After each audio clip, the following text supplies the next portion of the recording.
Science city অডিটোরিয়ামে কেন্দ্রীয় স্বরাষ্ট্রমন্ত্রী কলকাতার বুথ সদস্যদের সঙ্গে বৈঠক করার আগে সুকান্ত মজুমদার ঠিক কি বলেছেন শোনাবো।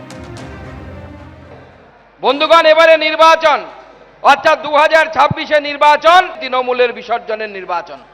এই বিসর্জনের নির্বাচন, এই নির্বাচনে আমাদের তৃণমূল কংগ্রেসকে পরাভূত করতে হবে, হারাতে হবে এবং তার জন্য আমাদের সকলকে কাঁধে কাঁধ মিলিয়ে লড়াই করতে হবে।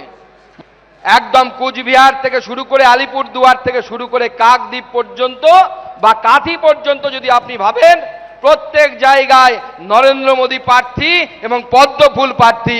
এই পদ্মফুলকে জেতাতে হবে, অন্য কোনো কিছু দেখলে হবে না। আমরা মহাভারতে গল্প শুনেছি যে অর্জুনকে যখন বলা হয়েছিল লক্ষ্যভেদ করার জন্য, অর্জুন একমাত্র বলেছিল আমি শুধু চোখ দেখতে পাচ্ছি।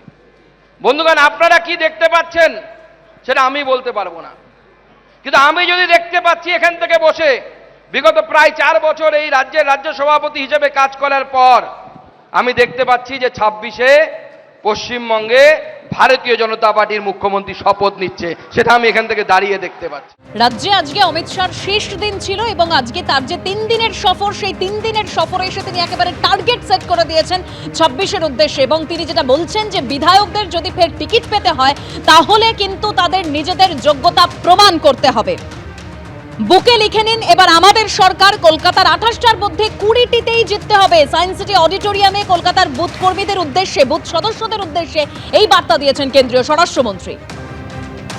আর এই বৈঠক থেকে বেরোনোর পর বিজেপি নেতা শিশির বাজোরিয়া কি বলেছেন শোনাবেন। সব টনিক পেলাম, মূল মন্ত্র ছিল 2026 ভাজপা সরকার আসবে, ভারতীয় জনতা পার্টি সরকার। আর এই যে আমরা যেভাবে বলি 2026 তৃণমূলের বিসর্জন, এটা পরিষ্কার যে ভাষায় আজকে আমাদের দেশের স্বরাষ্ট্রমন্ত্রী, আমাদের মাননীয় নেতা শ্রী অমিত শাহজি যে বার্তা দিয়ে গেলেন, আগামী এপ্রিল অবধি মতগণনা শেষ হওয়া অবধি সব কিছু কাজ ছেড়ে দিয়ে শুধু আর শুধু ভারতীয় জনতা পার্টিকে জেতাবার জন্যে কাজ করার আদেশ দিয়েছেন। আর এটা শুধু পশ্চিমবঙ্গের জন্য না, পুরো দেশের জন্য। একদিকে তিনি বলছেন যে বুকে লিখে নিন, এবার আমাদের সরকার, আর তিনি বলছেন যে তৃণমূল সরকারকে উপড়ে ফেলতে হবে, তার জন্য দুটো সমস্যাকে হাতিয়ার করতে হবে, 1 দুর্নীতি, 2 অনুপ্রবেশ। এবং দুর্নীতি আর অনুপ্রবেশ প্রাতিষ্ঠানিক চেহারা নিয়েছে। মা মাটি মানুষের সরকারে মা বোনেরা বিপন্ন, এটা সহ্য করবেন না, এটা আটকাতে হবে, এটা আটকাতে চাইবেন, এইভাবে প্রশ্ন ছুড়ে দিয়েছেন একেবারে কলকাতার বুথ সদস্যদের উদ্দেশ্যে। এবং এই নিয়ে আমরা কথা বলেছিলাম তৃণমূলের রাজ্য সাধারণ সম্পাদক কুণাল ঘোষের সঙ্গে। কি বলেছেন রাখবো। প্রসঙ্গ 1, অনুপ্রবেশ। এটা রোখার দায়িত্ব অমিত শাহের কেন্দ্রীয় স্বরাষ্ট্রমন্ত্রকের বিএসএফ। কারণ এই সীমান্ত লাইনটা, সীমান্ত রেখাটা রাজ্য পুলিশ পাহারা দেয় না। উনি যতবার অনুপ্রবেশ কথাটা বলবেন ততবার সেম সাইড গোল হবে। 2, পশ্চিমবঙ্গে নারদার ভিডিওতে কে ছিল আসামে, কে ছিল ওই মহারাষ্ট্রে, পরবর্তীকালে নিজেদের দলে নিয়ে নিজেদের পদে রেখে তাদেরকে নেতা বানিয়েছে। এই বিজেপি দুর্নীতির কথা বলছে। 3, মা এবং বোনেদের সম্মান।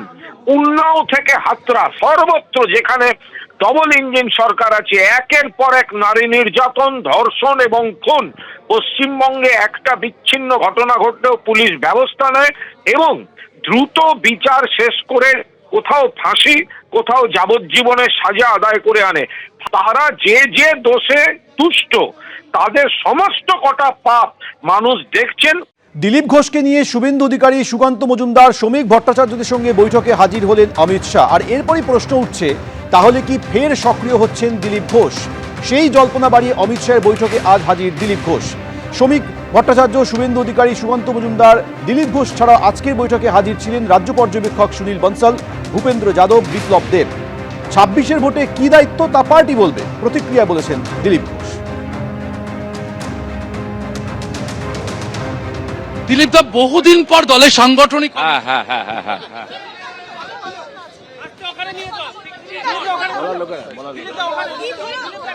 কথা বলছিলাম দিলীপ ঘোষের সঙ্গে, তিনি মন্তব্য করতে চাইছেন। শোনার জন্য ডাকা হয়েছিল, শোনার জন্য।